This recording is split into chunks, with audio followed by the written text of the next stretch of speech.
यार सबसे पहले सबसे ज़रूरी बात, सब्सक्राइब का बटन अभी दबा दो। अभी भी 54% लोग जो वीडियो देख रहे हैं सब्सक्राइब नहीं कर रहे। कर दो यार, फ्री की सर्विस है। मणिपुर जल रहा है और मणिपुर में हुई हिंसा की एको लगभग 1 साल से पूरे देश में गूंज रही है। समय के साथ साथ ये एको कभी तेज़ तो कभी धीमी सुनाई देती है। आज की इस वीडियो में बात करेंगे कि इस इको के पीछे क्या कारण है। क्या सचमुच ये सिर्फ 1 साल पुरानी है? तो आओ यार, एक हाथ में प्रोटेस्ट का झंडा, दूसरे हाथ में पीस का झंडा लेकर शुरू करते हैं आज की वीडियो।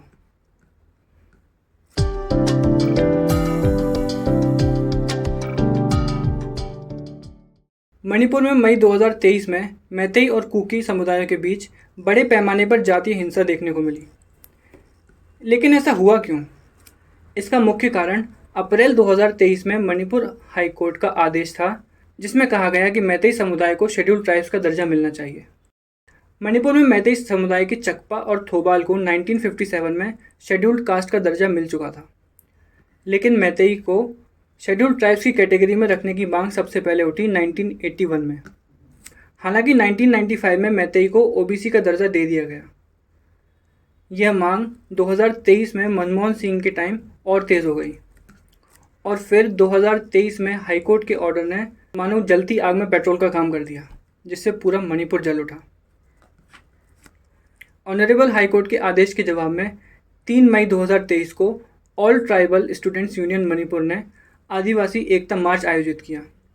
हालांकि ये मार्च शांतिपूर्ण थे, लेकिन टोरबंग और चूड़ाचांदपुर में एक्शन मूवी जैसा सीन देखने को मिला।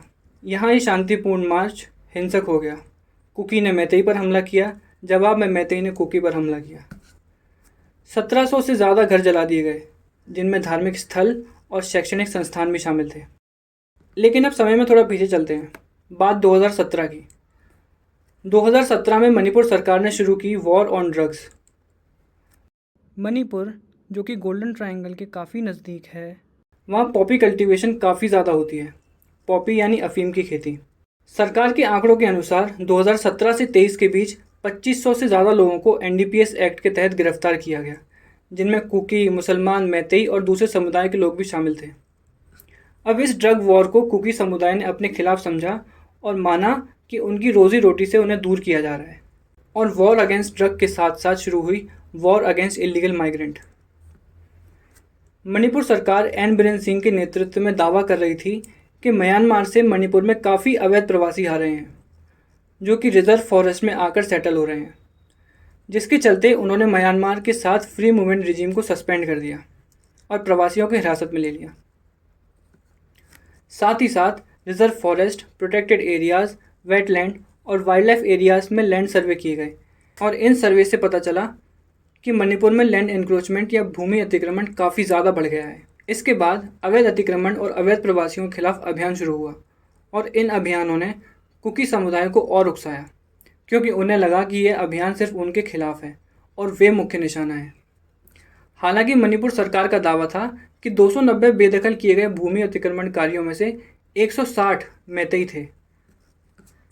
एक और चीज़ जो काफ़ी समय से कुकी और मैतेई के बीच कॉन्फ्लिक्ट का कारण बना हुआ था, वो था वैली और हिल डिवाइड। मणिपुर का ज्योग्राफिक और एथनिक डिवीज़न इस कॉन्फ्लिक्ट में महत्वपूर्ण भूमिका निभाता है। इम्फाल वैली, जो कि मणिपुर का सिर्फ 10% है, वहाँ 53% पॉपुलेशन रहती है, जो मुख्यतः मैतेई है, जबकि हिल्स, जो 90% एरिया कवर करते हैं, वहाँ रहते हैं नागाज एंड कुकीज़। अब जैसे ही मणिपुर में हिंसा बढ़ी, सरकार ने यहाँ सशस्त्र बलों को तैनात करना शुरू कर दिया, इंटरनेट पर सस्पेंशन लागू कर दिया और शूट एट साइट के आदेश दिए गए। इन आदेशों के बावजूद स्थिति और बिगड़ती गई और जैसे ही इंटरनेट सस्पेंशन हटा, सामने आया एक स्पाइन चिलिंग वीडियो, जिससे मणिपुर वर्ल्ड रडार पर आ गया। अवैध अतिक्रमण को भगाना, अफीम की खेती पर रोक और मैतेई को एसटी का स्टेटस, इन सब ने बड़े पैमानों पर विरोध प्रदर्शन आकर्षित किए, खासकर कुकी डोमिनेटेड एरिया में। अब कुकीज़ का मानना है कि ये जो मैतेई डोमिनेटेड गवर्नमेंट है, ये जान करके इनके एरियाज़ को बैकवर्ड रखते हैं और उन्हें एडिक्वेट पॉलिटिकल रिप्रेजेंटेशन नहीं मिलती।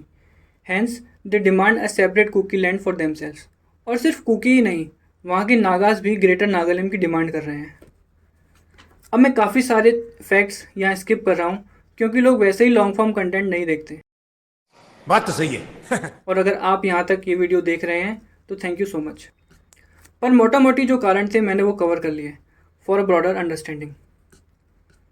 जब देश में ऐसे वायलेंट इवेंट होते हैं तो ये कलेक्टिव लॉस होता है सोसाइटी का, और सबसे ज़्यादा सफ़र करते हैं चिल्ड्रन एंड वुमेन। एक साइड जहाँ बच्चों का एजुकेशन सफ़र करता है, दूसरी साइड वुमेन की डिग्निटी लॉस होती है। इसके साथ साथ स्टेट की पीस भी ख़त्म होती है और ह्यूमन रिसोर्स तो डिप्लीट होता ही है। एंड अबव ऑल ये गहरे स्कार छोड़ जाता है वहाँ के लोगों पर, जिसकी वजह से एनिमिटी ख़त्म करना काफ़ी मुश्किल होता है among the sections of the society. और ऐसे इवेंट्स एक रिपल बनाते हैं जिससे और भी जगह सेम डिमांड रखने वाले लोग प्रोटेस्ट कर सकते हैं, जिससे स्टेट की इंटरनल सिक्योरिटी खतरे में आती है। पर क्या मणिपुर में शांति संभव है? मणिपुर जो नॉर्थ ईस्ट का सबसे ज़्यादा हिंसा प्रभावित क्षेत्र है, विभिन्न समुदायों के बीच तनाव और अविश्वास विशेष रूप से नागालैंड और कुकी लैंड के दावों के साथ जुड़े हुए हैं और राज्य को विभाजित कर रहे हैं। अगर मणिपुर को एक शांतिपूर्ण और स्थायी भविष्य देखना है तो सभी कम्युनिटीज़ को पीछे हटकर बातचीत और सहयोग के लिए काम करना होगा। स्टेट की यूनिटी और इंटीग्रिटी को बनाए रखने के लिए विशेष रूप से मैतेई डोमिनेटेड गवर्नमेंट को पहाड़ी जनजातियों को अधिक स्वायत्तता प्रदान करने की दिशा में नेतृत्व करना होगा। पहाड़ी जनजातियों को भी समझना होगा कि अलग राज्य की मांग से और अधिक जटिलताएं उत्पन्न हो सकती हैं। और सबसे महत्वपूर्ण बात, राज्य सरकार को एक इफेक्टिव, ट्रांसपेरेंट और इंक्लूसिव शासन प्रदान करने का प्रयास करना चाहिए। इससे सभी समुदायों में विश्वास बहाल होगा और मणिपुर में शांति और समृद्धि लाने में मदद मिलेगी। आज की वीडियो में सिर्फ इतना ही। इस वीडियो को शेयर करें and let this echo be heard more and more. Video पसंद आई तो लाइक करें, चैनल को सब्सक्राइब करें। मिलते हैं अगली वीडियो में एक नई इको के साथ।